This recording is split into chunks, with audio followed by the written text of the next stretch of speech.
This ceremony marked the end of an era. The crowd knew it. As they gathered at the Naval Air Station, they were in a sentimental, quiet, nostalgic mood.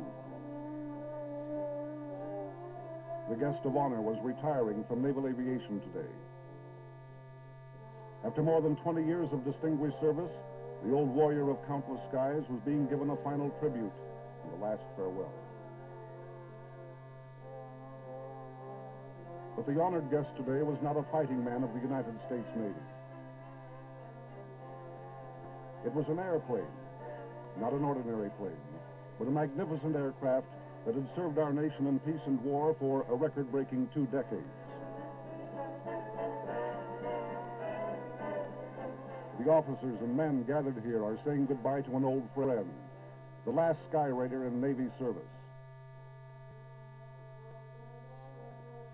The sturdy, prop-driven attack bomber, affectionately known as a SPAD, was about to be piped over for the flight to its final destination, the Naval Aviation Museum at Pensacola, Florida.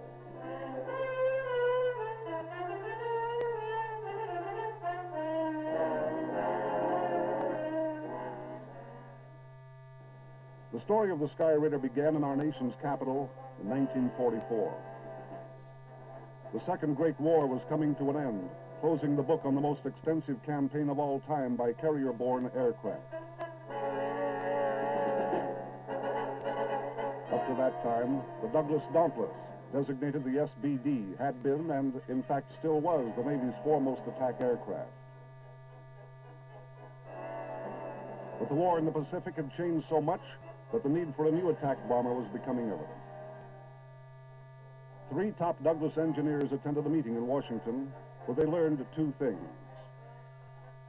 First, all further modifications on the SBD were canceled. Second, they discovered 2 other companies had been asked to submit proposals for a new attack aircraft. The Douglas engineers went to their hotel and worked through the night on preliminary sketches of the new Skyraider.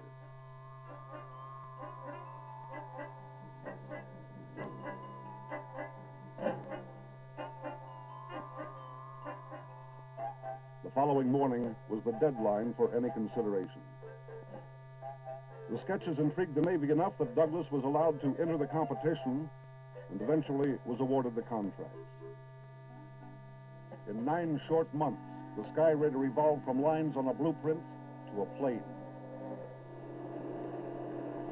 Early in March 1945, the prototype was test flown. From the first moment, the Navy knew they had a winner. What they had no way of knowing at that time was that they had a champion.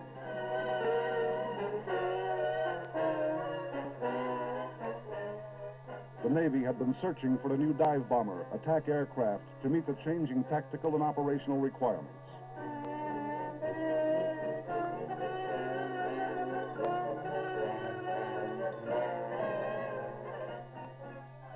The Skyraider gave them all that and much more. Within the span of the next 12 years, Douglas Aircraft Company was to manufacture 3,180 Skyraiders in 7 versions and 28 subversions.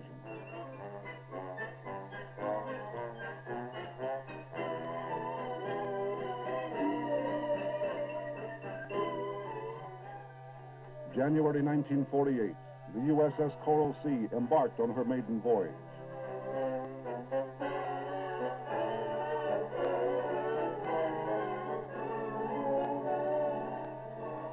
The first launch and recovery ever attempted from the flight deck of the newly christened carrier was accomplished by a Skyraider. It was only fitting and proper for the Skyraider to join the Coral Sea as she sailed for the first time. For, as fate would ordain some 20 years later, the same carrier and the very same squadron would witness the last combat cruise of the never-say-die Skyraiders. But before that day was to arrive, the Skyraider proved to be the muscle in the Navy's air arm. She earned her nickname, the Pedigreed Pulverizer, as the Skyraider served with distinction in 2 major wars.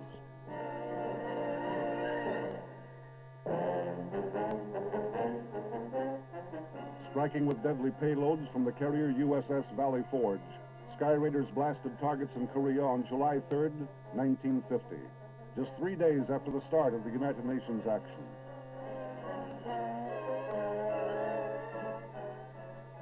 From then on, hardly a day passed that Skyraiders didn't strike.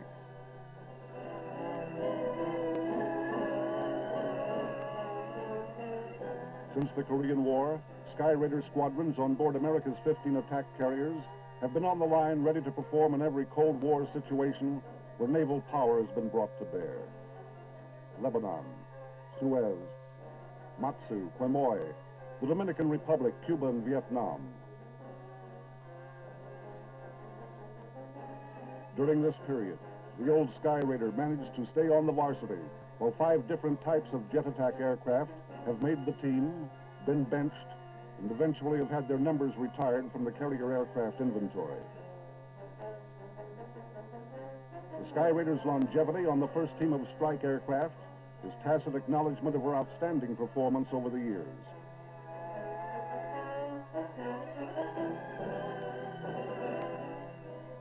Above all, the Skyraider was versatile, equipped to perform 4 major missions: day attack, all-weather attack, airborne early warning, and countermeasures. Some versions of the Skyraiders could, however, through flight deck adaptation kits, convert into a VIP or high-density passenger aircraft, or an ambulance, or cargo plane, or an anti-submarine search craft, a target tow, and even a tanker. In her primary role of attack aircraft, the spectrum of usable weapons ranges from torpedoes to rockets, to cannons, to bullets to bombs, including nuclear weapons. A single Skyraider is a half-dozen airstrikes all by itself. The Skyraider demonstrated that it was the first plane capable of carrying greater than its own structural weight in armaments.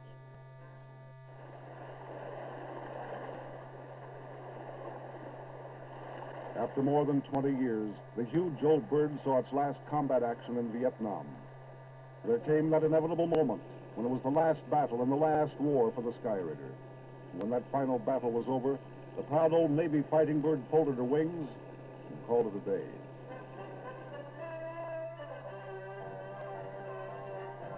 She came home from Vietnam in style. Like most great planes, the Skyraider was created out of need and necessity.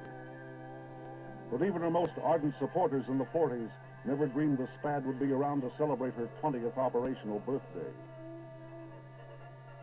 Combat aircraft just don't stay around that long, very often. Yet, more than 2 decades had gone by since she sailed on the maiden voyage of the USS Coral Sea. Now the old Skyraider was coming home from her final cruise with the same squadron and aboard the same carrier.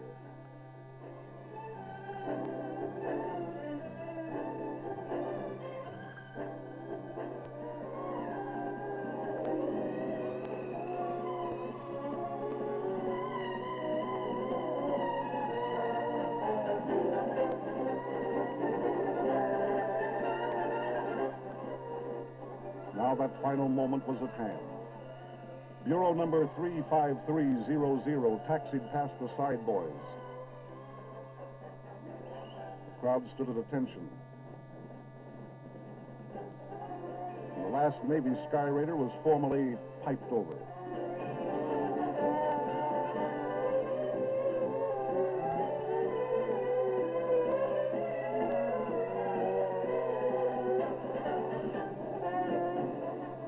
The heroic memory of the Skyraider will long be recalled and relived in the hearts and minds of the fighting men of the United States Navy.